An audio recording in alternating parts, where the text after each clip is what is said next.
Welcome to the 3D Printing Podcast. Today, we have Dr. Harry Reintsema, a maxillofacial prosthodontist at the Center for Special Dental Care, University Medical Centre Groningen. A doctorate of the University of Groningen, he has served as president of the International Society for Maxillofacial Rehabilitation and is an active volunteer in the field. Welcome, Dr. Reintsema. Thank you for being here today as a part of Weekend Conversations. I was reading about you and I could see that you have like a very distinguished career of long 42 years. And I would like you to share your journey in the University at Groningen. Yeah.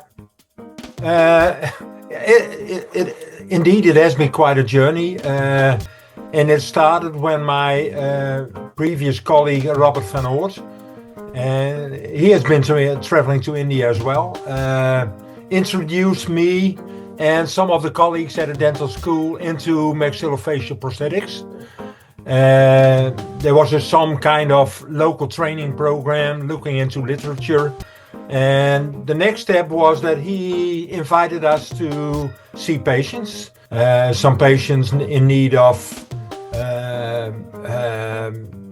obturator prosthesis, some starting with facial prosthetics, and there was not a formal training program, but it was just the patients were there, and he invited people to get involved. Where were you training? Where were you treating these patients? I was in a dental school in Groningen in those days, and I was running being just graduated from dental school.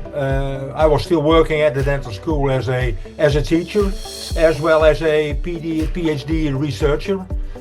So that was my main things to do at the time, and I got interested and I started treating patients, and it was really a training on a job. It was not something that was a formal training program in the Netherlands in those days. So I started treating patients, and Robert van Oort was my mentor. He just told me if I had any questions, he said, okay, you have to do it that way. And well, it was really learning by doing, actually. And we got interested and looked into literature and things like that, because I think that was mainly the things that were available. And over time, there was no such thing like a maxillofacial prosthodontics gathering in the Netherlands or something like that.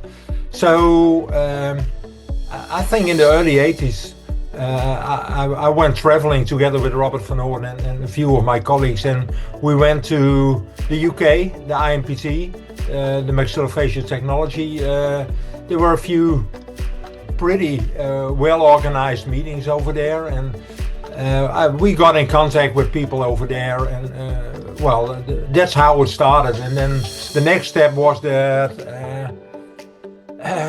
doing my job, I got more and more involved, and in those days I think I got into the Dutch Prosthetic Society, got member of that, got into the board, and we developed a maxillofacial training program in those days for the Netherlands. So as you've been progressing in your career, you've been training international students as well. Some of them were allowed to come. We have never ever had a formal training program that brought in people from abroad to be trained. We had guests like Dr Srinivas from Pune, who came over to us, I think it must have been 2003 or something like that. And he spent initially, I think, 3 months with us, or 4 months. And he was allowed to watch and see and work on it and do some preclinical work. But it was pretty hard to allow people from abroad to be really practicing in the Netherlands. So our training program as such always was directed to Dutch dentists. Okay, so and how did you get interested in special care dentistry? You would have had many special children or special care people who required that sort of care. Our patients, yeah, we were actually in the Netherlands. It's pretty well organized because of our insurance system. That is everything that is fitting into what we call special dental care is financially taken care of, and that means head and neck oncology. That means congenital conditions like cleft patients, like hypodontia, things like that, trauma cases. Those are all financially taken care of, and the care as such is organized in centers for special dental care. So mainly in hospitals, it's taken care of. Right. So you've also been the president for the International Society for Maxillofacial Rehabilitation. Yeah. So what is the kind of work? Yes. And so what is it that you're looking there as in part of the work of being a part of that society? Actually, it started by visiting international meetings, and the first one was in 94 in America, Indian Wells near Palm Springs, and it was organized by the group of John Bumer, Ian Slotelo, and Sal Esposito, and their institutes allow them to organize international meetings once every 2 years. And that organization became the International Society for Maxillofacial Rehabilitation. And over the years, it became a formal organization, because initially it was a group of institutes that organized this, and later on it became a member-driven organization. And it started, I think that started in 2010. And in those days, I was already working in committees of that institute. And they introduced me and guided me to become one of the board members. And so I was supposed to become president of the ISMR in 2012 during a meeting in Baltimore on the east coast of America. But what happened to be, and there was a joint meeting with American group, but at that time Sandy, one of the hurricanes, came over, and we were kicked out of the hotel because of the threat of the hurricane coming over. So I never ever became a formal president like I should be, because the meeting where I was supposed to be announced and introduced never ever happened.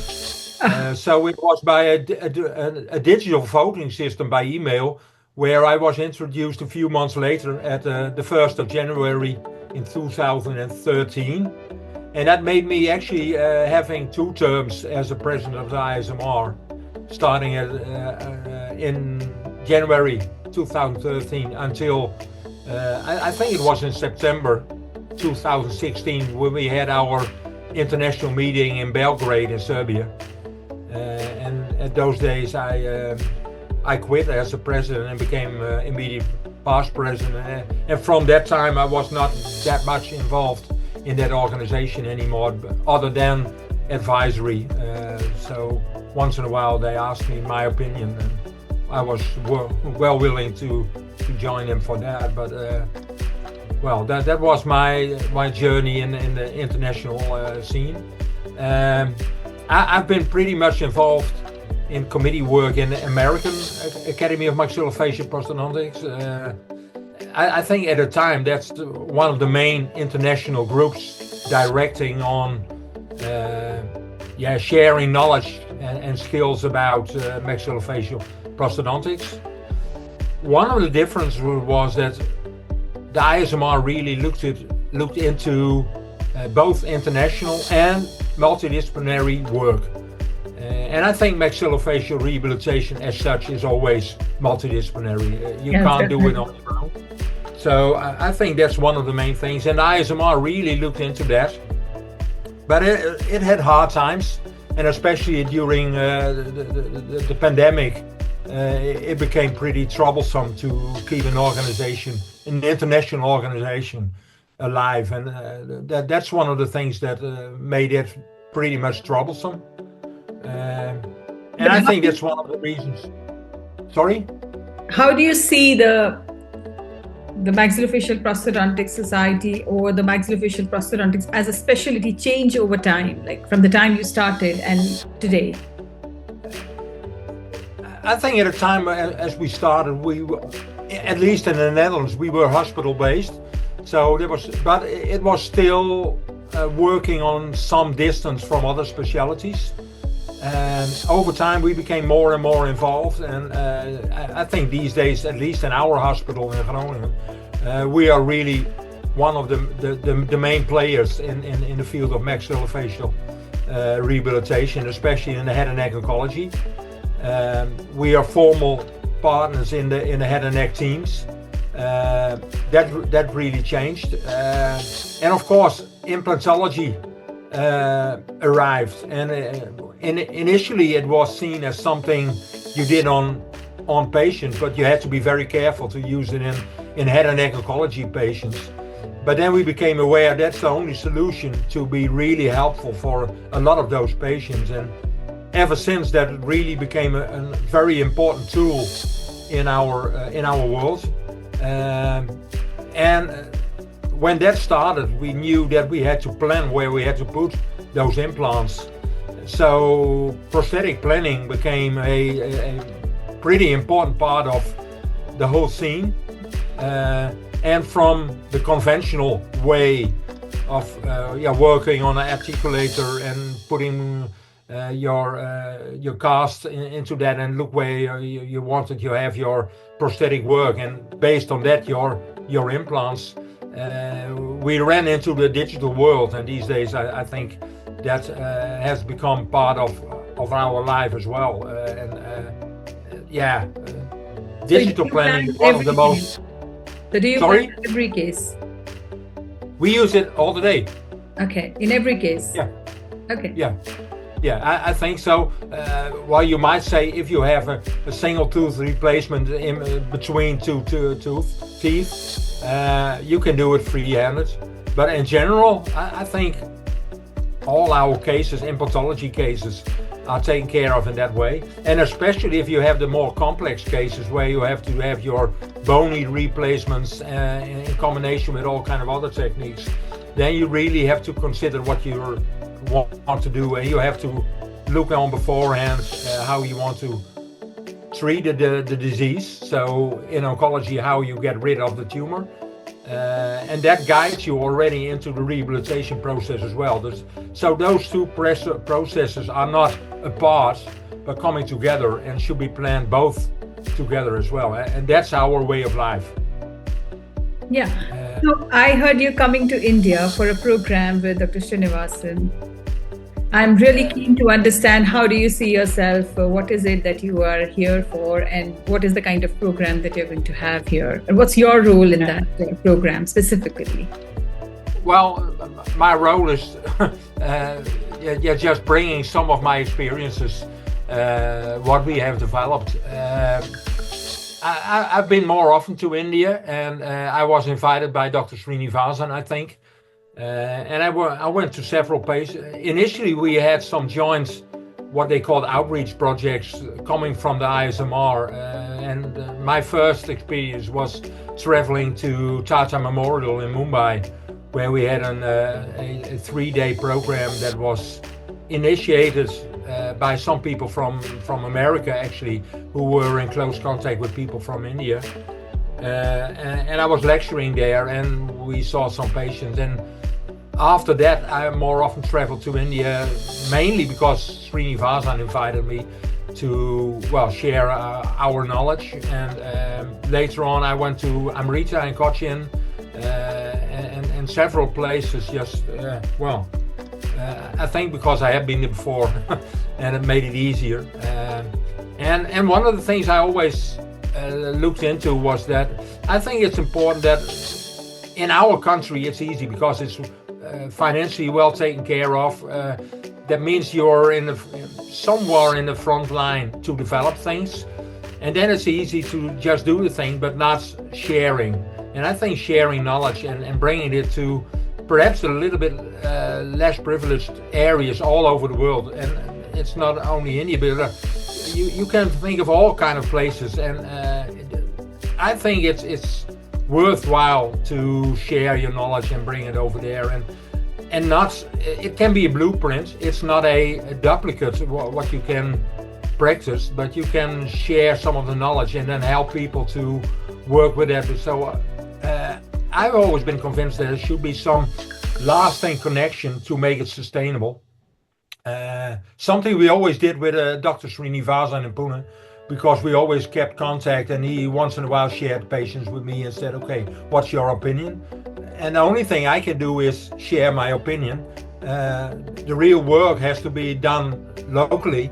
Yeah. And I think that's one of the things why I think it's worthwhile to travel to India as well, because there are a few people and few centers that are really doing a lot of good work, but they can't handle all the patients that are available over there. And it should be broad, the scope should be broadened and brought to other people as well. And preferably starting interconnecting relationships between professionals, and then starting all kind of treatment modalities, how you can take care of the patients in need of help. And I think that's something that is, that would be really worthwhile. If I could be of a little bit of help to that. I can't solve all the problems, I'm aware of that, but perhaps I can bring some, and perhaps bringing some enthusiasm is already pretty important as well. Yes. Yes, indeed. One thing I would like to ask for all the listeners who are maxillofacial prosthetics here in our podcast, I would like to ask you, do you have anything that you would like to spread as a word to all the maxillofacial prosthodontists? I think the first word is become interested. There are huge challenges in this kind of patients, but they are very rewarding because you can really help them. And what I've always been involved in is restoring functional capacities. A lot of intraoral work is based on that, but of course your extraoral work with facial prosthesis and that as well is something like that as well, because you bring people back to their normal life, and they become socially stigmatized. They're not capable of doing their regular work, and re-socializing people. I think that's one of the main tasks, and it's really rewarding to be working in that field, and instead of doing something like only single tooth replacements, because I think that's rewarding as well. Yes. Because you help people, but so on a different level. It's on a really different level. Yeah. And now the one last fun question. So I've seen that you're very much interested in water polo, and I think it's more than, I mean, you spend more time in that, more than the time you spent with dentistry, if I may count the years. So what is it that brings these two? There would be definitely some common thread, some sort of a feeling that it would instigate inside of you. So what is the common thing there? Well, I've been playing water polo almost all my life. It started with swimming and then playing water polo. But there was a slogan: water polo is a way of life, and I think it is. But you can put it in all sports, because it's something like being active, and it's good for your body. Yeah. But it's also a good social interaction with different people. And it always made fun. And I started as a water polo player. I've been trainer. These days I'm on the board of a swimming club, and it's facilitating as well. I'm not playing water polo anymore myself. Being on an age of 66, almost 67, there are times you start and times you stop. So I'm into that level now. I think I'm still interested. And I look what's happening, and it's something that was a main part of my life. Not spending as much time in a swimming pool as in the hospital, that's for sure. But it has always been there. It has been a family thing. So that's it's part of my life as well. Yeah. Yeah. Great. It was wonderful talking to you.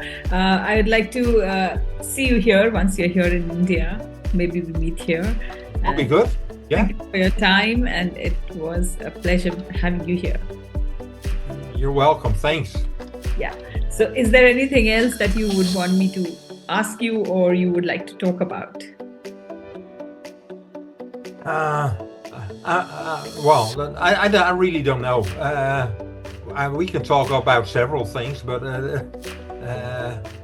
it's something like, well, I'm about to retire, and oh yes, I wanted to ask. I'm very interested what the next stages in my life will be. So I wanted to ask you that, as I know that you're gonna retire now. So how do you see like your next stage in life, and what are your aspirations for the next stage? Preferably, I want to be around and not just sitting at home. I'm still on the board of some organizations. I'm the chair of the Educational Maxillofacial Prosthetics Committee in the Netherlands. I think of doing that for another few years, and then, look into what I still can, bring around and help young people to, become enthusiastic and share some of my knowledge and skills. At the same time, at my age, you know that it's something that's running into an end. So I have to prepare for that as well. And I wait and see. Look around and see what's happening, and slowing down a little bit, perhaps. That's good. But I'm not a guy who wants to sit only at home and do nothing. So I will be active. And traveling around. How do you see yourself mentoring the younger generation? How do you see yourself mentoring the younger generation?